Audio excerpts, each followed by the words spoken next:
76 ans révolus, Laurent Gbagbo est une icône de la politique ivoirienne. Ses années syndicales, son statut d'opposant historique à Félix Houphouët-Boigny, son accession à la magistrature suprême, la rébellion armée qui a tenté de le renverser depuis septembre 2002, la crise post-électorale, son procès à la CPI, son retour en Côte d'Ivoire, son divorce annoncé avec l'ancienne première dame Simone Gbagbo, son rôle à jouer dans la réconciliation nationale. Afrique sur 7 revient dans un grand format sur la vie de l'ancien président ivoirien. Laurent Gbagbo, parcours académique et syndical.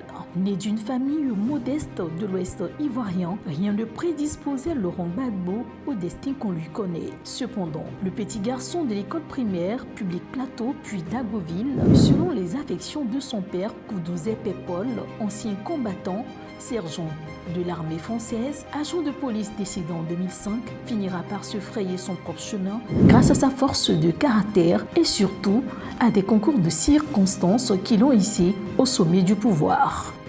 Auréolé de son doctorat, c'est à juste titre que l'enseignant de lycée est recruté par l'université d'Abidjan pour y enseigner son savoir. Il devient membre du syndicat national de la recherche et de l'enseignement supérieur SINARES.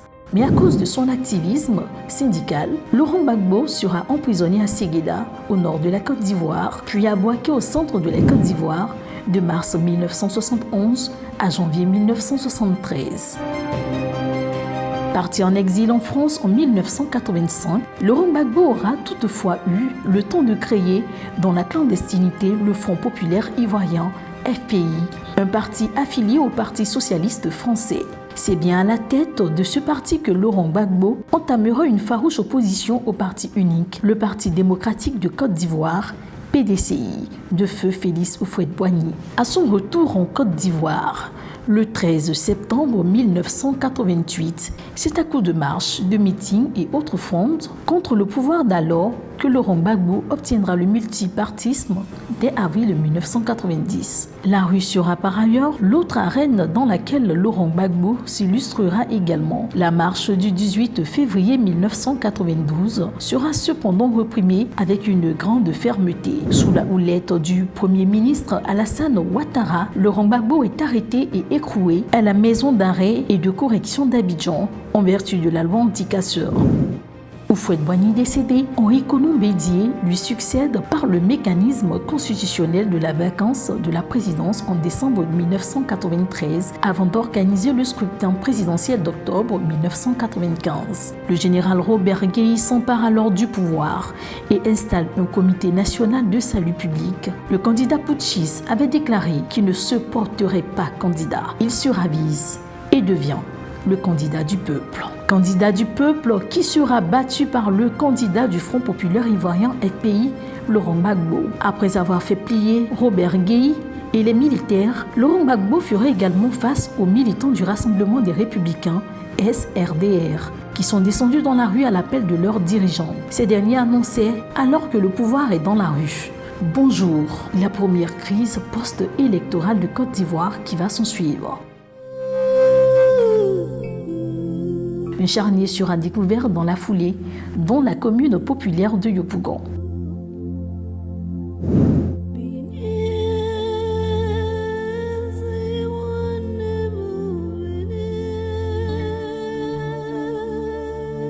Lors de sa prestation de serment, le président Laurent Gbagbo, en 2020, reconnaît avoir accédé au pouvoir dans des conditions calamiteuses. Mais il promet toutefois organiser des élections ouvertes, crédibles, justes et transparentes à la date constitutionnelle que venait d'indiquer la Constitution de la Deuxième République. L'opposant historique venait sans le savoir de prendre rendez-vous avec une série de crises. En accédant à la magistrature suprême en octobre 2020, Laurent Gbagbo envisageait de refonder la Côte d'Ivoire avec son parti, le Front populaire ivoirien, FPI, ainsi que les autres acteurs politiques ivoiriens. Mais c'était visiblement peine perdue, car dans la nuit du 18 au 19 septembre 2002, une rébellion armée éclata en Côte d'Ivoire.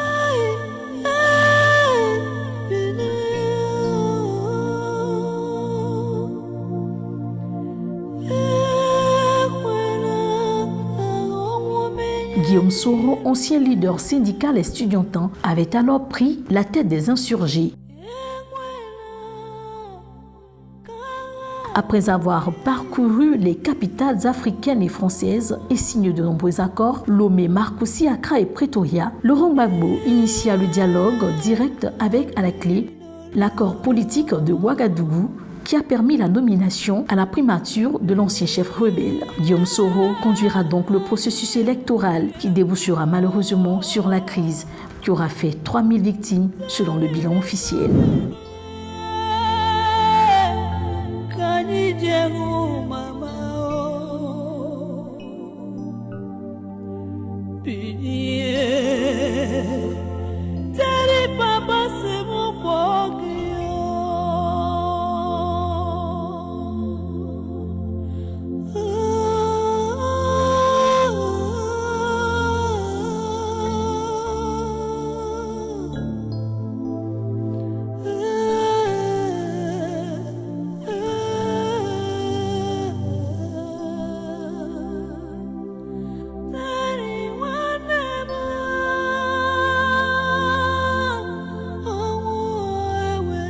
À coups de canon et de bombardements, Laurent Gbagbo, la première dame Simone et Yves Gbagbo, ainsi que bon nombre de leurs collaborateurs ont été débusqués du bunker où ils s'étaient reclus. Après un détour au Golf Hotel, Laurent Gbagbo sera conduit à Korogo, dans le septentrion ivoirien. Son épouse Simone sera quant à elle en résidence surveillée à Odiéné. À la suite d'une procédure judiciaire qui reste encore à désirer, le Woody de Mama, comme il se fait appeler, sera remis à la Cour pénale internationale, CPI.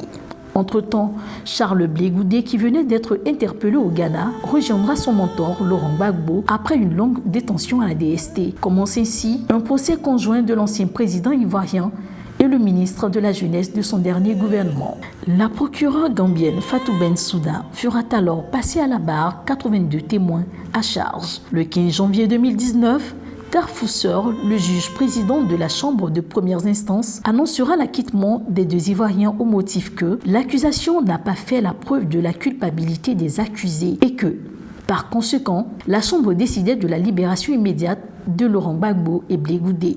Le 31 mars 2021, le juge président de la Chambre d'appel de la CPI annonce l'acquittement définitif de ceux qui étaient accusés d'avoir concocté un plan commun pour se maintenir au pouvoir. Plan ayant entraîné, selon l'accusation, la commission de crimes de guerre et de crimes contre l'humanité.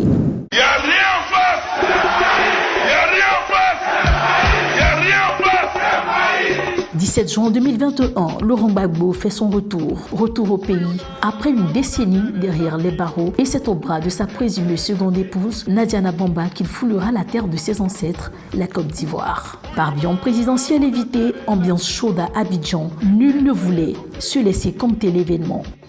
Très impatient de voir Gbagbo fouler le sol de son pays natal, très impatient, et en même temps je suis presque dans un rêve. Et quand je le verrai tout à l'heure, je verrai peut-être que mon rêve deviendra réalité. Je ne sais pas quoi vous dire. Je suis pleine d'émotions, de joie. J'attends comme tout le monde. Mes impressions, c'est des impressions de joie, de fierté. Et surtout de réconciliation entre tous les fils du pays. Je vois aujourd'hui qu'avec l'arrivée du président Laurent Gbagbo, la réconciliation va prendre son envol.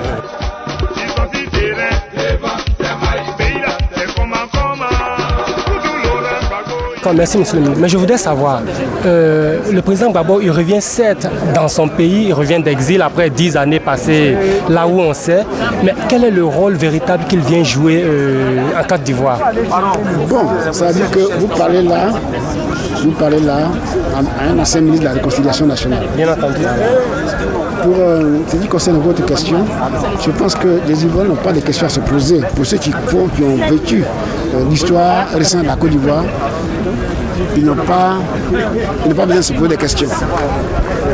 Le président Gbagbo a toujours œuvré pour la paix et la réconciliation.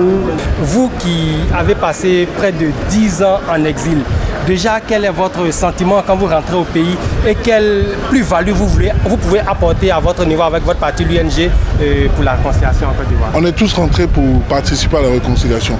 Il s'agit de comprendre qu'on peut avoir des opinions diverses, on peut avoir des aides de différents partis, mais quand il s'agit de la Côte d'Ivoire, il faut penser à la Côte d'Ivoire. Donc je pense que le sentiment avec lequel je suis rentré, c'est de participer à la réconciliation. Et voilà pourquoi, on l'a toujours dit, le retour du président Gbagbo était un maillon essentiel pour nous. Voilà un peu. Nous voulons vivre en paix, nous voulons une paix durable, et puis nous voulons un véritable processus de réconciliation. Eh bien, profitons de cette opportunité.